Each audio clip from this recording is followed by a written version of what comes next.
Hello guys, welcome to JS tutors. आज हम पढ़ेंगे हिंदी का सेकंड चैप्टर, दैट इज़ पूरक पठन, दो लघु कथाएँ। तो गाइस, यहाँ पे जो लघु कथाएँ हैं, लघु कथाएँ का अर्थ होता है, मीनिंग होता है शॉर्ट स्टोरीज़। जो स्टोरीज़ लिखते हैं राइटर्स, तो उनकी जो एकदम छोटे छोटे जो स्टोरीज़ होते हैं वो उनको हम बोलते हैं लघु कथा है। ओके, परिचय देखते हैं। नरेंद्र कौर छाबड़ा जानी मानी कथाकार है। कहानियों के साथ साथ अपने बहुत सी लघु कथाएँ भी लिखी है। आपकी लघु कथाएँ विभिन्न पत्र पत्रिकाओं में नियमित रूप से स्थान पाती रही है। ओके, तो इनका ये परिचय है। तो इन्होंने बहुत सारे क्या किए, पत्र में, बहुत सारे पत्रों में उन्होंने ये लघु कथाएँ लिखी है, बहुत सारी स्टोरीज उन्होंने लिखे हैं। प्रमुख कृतियाँ मेरी चुनिंदा लघु कथाएँ आदि। गद्य संबंधी देखिए गाइस, यहाँ दो लघु कथाएँ दी गई है। प्रथम लघु कथा में लेखिका ने यह दर्शाया है कि जब हम बड़ी दुकानों, मॉल, होटलों में जाते हैं तो कोई मोल भाव नहीं करते, चुपचाप पैसे दे सामान ले चले जाते हैं। इसके उलट जब हम रेहड़ी वालों, फेरी वालों से सामान खरीदते हैं तो मोल भाव करते हैं। हमें इस सोच से बचना है। तो लेखिका क्या कह रही है कि हम जब बड़े बड़े मॉल्स में जाते हैं तो हम वहाँ पे कोई भाव ताव करते हैं क्या, भाव ताव यानी बार्गेनिंग करना। So we never bargain over there. तो जब भी हम लोग जो नॉर्मल जो रोड पे जो चीज़ें लेके बैठते हैं लोग, तो उनके साथ हम भेदभाव क्यों करते हैं, हम उनके साथ बार्गेनिंग क्यों करते हैं। इस सोच को हमें क्या करना है, बदलना है। दूसरी लघु कथा में लेखिका ने रिश्वतखोरी, भ्रष्टाचार पर करारा व्यंग्य किया है। मतलब जो भ्रष्टाचार हो रहा है, जो करप्शन हो रहा है, जो ब्राइब्स दिए जा रहे हैं, तो उनके बारे में लेखिका ने क्या, एक टाइप का मजाक जैसा उन्होंने एक लघु कथा लिखा है। यहाँ लेखिका ने दर्शाया है कि सत्य का पालन ही लक्ष्य तक पहुँचने में सहायक होता है।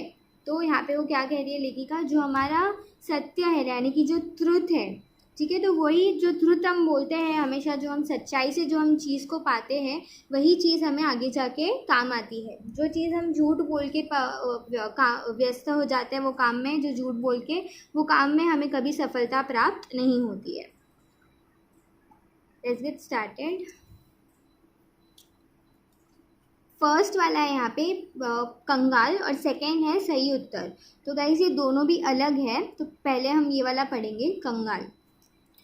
इस वर्ष बड़ी भीषण गर्मी पड़ रही थी। भीषण यानी बहुत ज़्यादा क्या हो रही थी, गर्मी हो रही थी। दिन तो अंगारे से तपे रहते ही थे, रातों में भी लू और उमस से चैन नहीं मिलता था। तो अभी क्या हो रहा था वहाँ पे, ये जो दिन था, दिन में भी क्या हो रहा था, बहुत गर्मी तो ऑलरेडी हो ही रही थी, लेकिन जब रात होती थी तो रात में भी, तो क्या कह रहे हैं, रातों में भी लू और उमस से चैन नहीं मिलता था। लू क्या होता है पता है, जब भी गर्मी से ज़मीन जब तप जाती है तो उसके थ्रू बहुत गर्म हवा आती है, तो उससे हम लू कहते हैं। तो लू और उमस से क्या हो रहा था, उनसे भी वो चैन नहीं पा रहे थे, उनसे भी उनको बड़ी दिक्कत हो रही थी। सोचा इस लीजे और गुड भरे मौसम से राहत पाने के लिए कुछ दिन पहाड़ों पर बिता आए। तो अब क्या सोचा उन्होंने कि इतनी गर्मी है यहाँ पे, तो हम एक काम करते हैं, ये जो चिपचिपा मौसम हो गया है, इससे कहीं दूर जाके थोड़ा टाइम रुकते हैं। तो वो कहाँ जाना चाहते थे, पहाड़ों पे वो जाना चाहते थे। अगले सप्ताह ही पर्वतीय स्थल की यात्रा पर निकल पड़े। अगले सप्ताह यानी गाइस नेक्स्ट वीक ही उन्होंने क्या किया, जो पर्वत था उनके वो वहाँ जाने के लिए उनकी तैयारी चल पड़ी। 2-3 दिनों में ही मन में सुकून सा महसूस होने लगा था। अभी क्या हो गया, जब भी वो वहाँ पे पहुँचे तो उनको बड़ा सुकून महसूस होता था। सुकून यानी बहुत सेटिस्फैक्शन फील हो रहा था उनको वहाँ पे पहुँच के बाद। वहाँ का प्राकृतिक सौंदर्य, हरे भरे पहाड़, गर्व से सीना ताने खड़े, दीर्घता सिद्ध करते वृक्ष, पहाड़ों की निर्वता में हल्का सा शोर कर अपना अस्तित्व सिद्ध करते झरने मन बदलाव के लिए पर्याप्त थे। तो जब भी वो वहाँ पे पहुँचे तो उन्होंने क्या देखा कि इतने बड़े बड़े जो बहुत सालों से जो पेड़ लगाया है वहाँ पे, वो सीना ताने क्या थे, सीना ताने वहाँ पे वो खड़े थे, जो हरे भरे झाड़ थे वो वहाँ पे खड़े थे। फिर जो पहाड़ों में जो शांति थी वो भी उनको बहुत हल्का महसूस करवा रही थी। और फिर वो क्या बोल रहे हैं कि जो झरना है, झरना यानी हमारा जो पहाड़ के ऊपर से जो पानी आता है, तो उसका जो वॉइस होता है, शोर जो होता है उसका, तो वो भी बहुत क्या था, पीसफुल था। तो ये सारी चीज़ें उनको सफिशिएंट लग रही थी अपने मन को शांति दिलाने के लिए। उस दिन शाम के वक्त झील किनारे ठहरे रहे थे। एक भट्टे वाला आया और बोला, साहब भुट्टा लेंगे। तो अभी क्या हो गया, वो एक वहाँ पे किनारा था, वहाँ पे वो खड़े थे, वो मतलब टहल रहे थे। टहलना यानी गाइस यहाँ से वहाँ वो घूम रहे थे वहाँ पे। तो एक भुट्टे वाला आया, भुट्टे वाला मतलब जो हम भुट्टा खाते हैं वो आया, और उसने क्या कहा कि आप भुट्टा लोगे क्या, गरम गरम भून कर मसाला लगा कर दूँगा। तो उसने क्या कहा कि मैं आपको भुट्टे में मसाला लगा कर दूँगा, आपको चाहिए क्या। सहज ही पूछ लिया, कितने का है। सहज ही पूछना मतलब ऐसे ही रैंडमली हमें अगर कोई आगे बोलेगा कि ये चीज़ खरीदो, तो हम रैंडमली पूछते हैं ना वॉइस कि कितने का है ये चीज़। तो उन्होंने भी पूछ लिया, कितने का है। 5 रुपये का। किसने कहा, भुट्टे वाले ने क्या कहा कि ये कितने का है, 5 रुपये का है। क्या 5 रुपये में एक भुट्टा, हमारे शहर में तो 2 रुपये में एक मिलता है, तुम 3 ले लो। तो वो क्या कहने लगे कि मेरा जो शहर है वहाँ पे सिर्फ 2 रुपये में इतने सारे मिलते हैं भुट्टे, तो यहाँ पे तुम इतने एक ही भुट्टा तुम सिर्फ 5 रुपये का बेच रहे हो। नहीं साहब, 5 से कम में तो नहीं मिलेगा। तो अब क्या हुआ कि वो भुट्टे वाला था, उन्होंने उनसे क्या कहा लेखक ने कि तुम एक काम करो, तुम मुझे 3 दे दो, 3 रुपये में तुम मुझे दे दो एक भुट्टा। बट उन्होंने क्या कहा भुट्टे वाले ने कि नहीं, 5 रुपये से कम में मैं ये नहीं आपको दे सकता हूँ, तो रहने दो। हम आगे बढ़ गए। तो फिर क्या हुआ कि लेखक ने कहा कि ठीक है, अगर तुमको नहीं देना है तो मत दो, मुझे नहीं चाहिए। एकाएक पैर ठिठक गए और मन में विचार उठा कि हमारे जैसे लोग पहाड़ों पर घूमने का शौक रखते हैं, हज़ारों रुपए खर्च करते हैं, अच्छे होटलों में रुकते हैं, जो बड़ी दुकानों में बिना दाम पूछे खर्च करते हैं, पर गरीब से 2 रुपए के लिए झिकझिक करते हैं। कितने कंगाल हैं हम। वो क्या कहता है कि हम इतना खर्चा करके पहाड़ पे आए हैं, इतने सारे खर्चे किए हमने, इतने होटल में पैसे भरे, इतना ट्रैवलिंग का एक्सपेंस किया, बट फिर भी ये जो गरीब है सिर्फ 5 रुपये का भुट्टा ही तो बेच रहा है ना। तो हमें क्या करना चाहिए, शायद हम ही कंगाल हैं, इनसे ज़्यादा भी हम क्या है, कंगाल हैं। तो क्या कहते हैं, उल्टे कदम लौटा और 20 रुपये में 4 भुट्टे खरीद कर चल पड़ा अपनी राह। मन अब सुकून अनुभव कर रहा था। तो अभी क्या हुआ, वो उनको हैप्पी रियलाइजेशन हुआ कि नहीं, मैंने ये गलत किया, उसको उसके पैसे दे देने चाहिए थे वो भुट्टे के, और भुट्टा ले लेना चाहिए था 5 रुपये में। तो वो फिर से जाते हैं उल्टे कदम यानी फिर से मुड़ जाते हैं वो पीछे जहाँ से वो आए थे। और उन्होंने क्या किया, एक के जगह पे उन्होंने 4 भुट्टे खरीदे उनसे, और वो भी 20 रुपये में। तो तब जाके उनको क्या हुआ, सुकून महसूस हुआ, यानी कि सेटिस्फाइड महसूस हुआ। ओके, तो ये था हमारा फर्स्ट वाला कंगाल। तो हम सेकंड वाला देखते हैं। सेकंड वाला है सही उत्तर।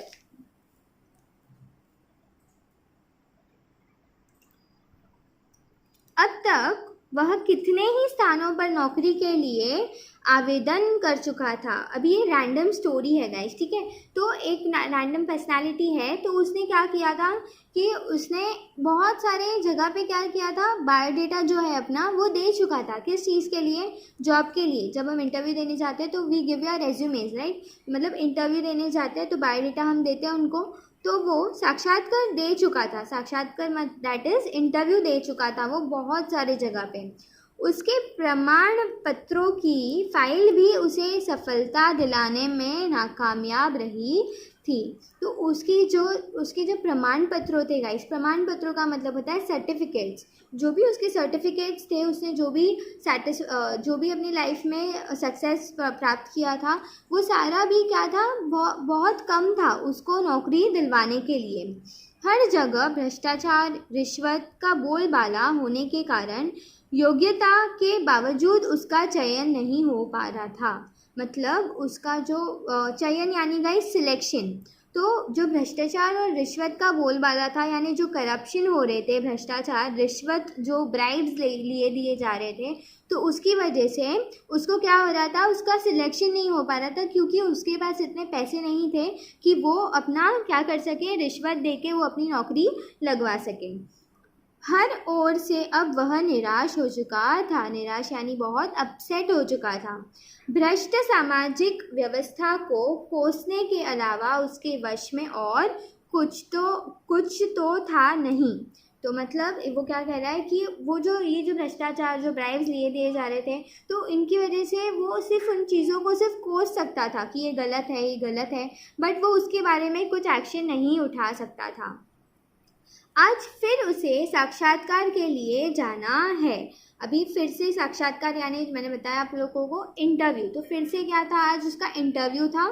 अब तक देश प्रेम, नैतिकता, भ्रष्टाचार, ईमानदारी पर अपने तर्कपूर्ण विचार बड़े विश्वास से रखता आया था, लेकिन इसके बावजूद उसके हिस्से में सिर्फ असफलता ही आई थी। मतलब उसका जो अपने देश के प्रति जो प्रेम था, जो नैतिकता थी, नैतिकता यानी गाइस जो मोरल उसके अंदर था, जो मॉरल था उसके अंदर, वो तो ईमानदारी जो थी उसके अंदर, ये सब कुछ क्या था, ये इतना सारा उसके में दिमाग में जो विचार था, बट फिर भी इसके अलावा भी उसको हमेशा की तरह इस बार भी क्या, उसका ऐसा लग रहा था कि अनसक्सेस ही होने वाला हूँ मैं, मतलब मुझे असफलता ही मिलने वाली है।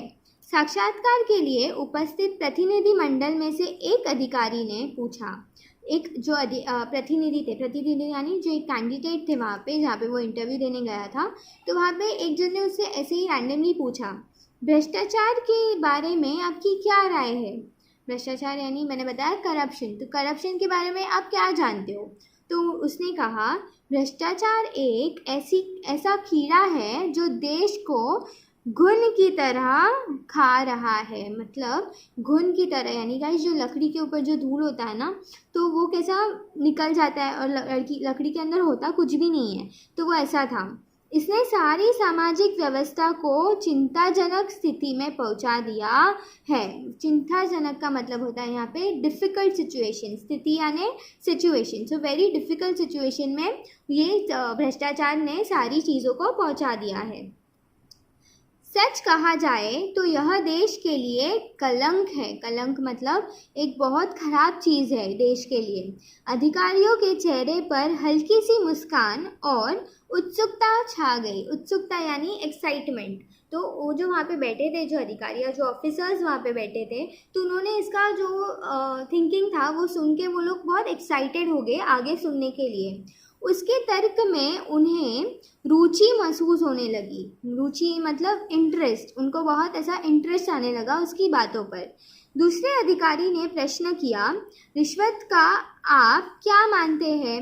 तो वो क्या कहने लगे कि आप जो ये रिश्वत है इसको आप क्या मानते हो, क्या लगता है आपको रिश्वत देने वालों के बारे में। यह भ्रष्टाचार की बहन है, जैसे विशेष अवसरों पर हम अपने प्रियजनों, परिचितों, मित्रों और उपहार देते हैं। तो वो क्या कहते हैं, ये जो भ्रष्टाचार है ना, वो बहन है, किसकी बहन है, जैसे विशेष अवसरों पर हम अपने जनों, मतलब जो अपने जो प्रियजनों है, प्रियजनों मतलब जो अपने लव्ड वंस है, फिर परिचितों मतलब हमारे जो रिलेटिव्स है, मित्रों मतलब जो हमारे फ्रेंड्स हैं, इनको जो हम उपहार देते हैं यानी हम जो इनको गिफ्ट्स देते हैं ना खुशी के मारे, तो ये सारे जो गिफ्ट्स हम देते हैं वो भी एक टाइप का क्या है, रिश्वत ही है। तो इसका स्वरूप भी कुछ वैसा ही है, लेकिन उपहार देकर हम केवल खुशियों को कर्तव्यों का आदान प्रदान करते हैं। ये भी क्या है, एक रिश्वत जैसा ही है, लेकिन जब हम ये चीज़ हम गिफ्ट्स बांटते हैं तो हम क्या कर रहे हैं, आदान प्रदान कर रहे हैं हमारी खुशियों का। मतलब ये जो लेन देन हम कर रहे हैं वो हमारी खुशी के लिए कर रहे हैं, इससे अधिक कुछ नहीं।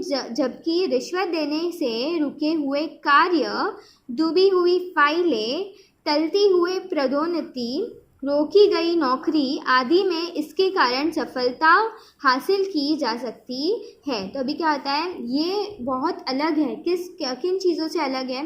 जो भी ऑफिसेज है वहाँ पे जो दबी हुई फाइलें होती है, यानी कुछ ऐसे केसेस होते हैं जो कभी बाहर ही नहीं आते, जो रिश्वत दे के दबाए जाते हैं। तो टलती हुई पदोन्नति मतलब यहाँ पे होता है तुम्हारा प्रमोशन। जो रिश्वत देते हैं उनको प्रमोशन मिला जाता है और जो नहीं देते हैं उनको प्रमोशन नहीं दिया जाता। रोकी गई नौकरी आदि में इसके कारण सफलता हासिल की जा सकती है। तब भी यह समाज के माथे पर कलंक है, इसका समर्थन कतई नहीं किया जा सकता, ऐसी मेरी धारणा है। वो क्या कहता है कि कुछ भी हो, भले किसी का अच्छा हो इससे या बुरा हो, बट ये चीज़ बहुत क्या है, बहुत बेकार है, ये चीज़ नहीं होनी चाहिए हमारे देश में। यही मेरा क्या है, धारणा है। धारणा यानी गाइज यही मेरा ओपिनियन है, ठीक है। फिर वो कहता है, कहकर वह तेज़ी से बाहर निकल आया। उसने ये चीज़ कहा और वो क्या हुआ, उसने बहुत तेज़ी से फटक से वो बाहर आ गया। जानता था कि यहाँ भी चयन नहीं होगा। वो जानता था कि वो जिस जगह पे वो इंटरव्यू देने आया है वहाँ पे भी उसका क्या नहीं होने वाला है, सिलेक्शन जो है वो कभी नहीं होने वाला है। पर भीतर बैठे अधिकारियों ने गंभीरता से विचार विमर्श करने के बाद युवक से सही उत्तर की दाद देते हुए उसका चयन कर लिया। अभी क्या हुआ, जो ऑफिसर्स वहाँ पे बैठे थे उन्होंने उसकी जो बातें थी वो बहुत ध्यान से, बहुत गंभीरता से, मतलब बहुत ध्यान से उन्होंने उसका विचार किया और उसको नौकरी के लिए सिलेक्ट कर दिया, यानी कि चयन कर दिया, यानी सिलेक्ट कर दिया। आज वह समझा कि सत्य कुछ समय के लिए निराश हो सकता है, परास्त नहीं। मतलब वो क्या कह रहा है कि जो ये सत्य है, यानी जो हम ट्रुथ बोलते हैं हमेशा, वो हमें कभी कभार निराश कर देता है। हम सच को जब भी सपोर्ट करते हैं तो हम बहुत निराश हो जाते हैं कभी कभार, लेकिन हम कभी भी परास्त नहीं हो सकते। मतलब हम कभी भी सच बोल के फेल नहीं हो सकते। ओके, तो यहाँ पे हमारा चैप्टर ख़त्म होता है। So guys, thank you so much for watching the video. If you like it, then please like, share and subscribe. Thank you so much. Have a great day.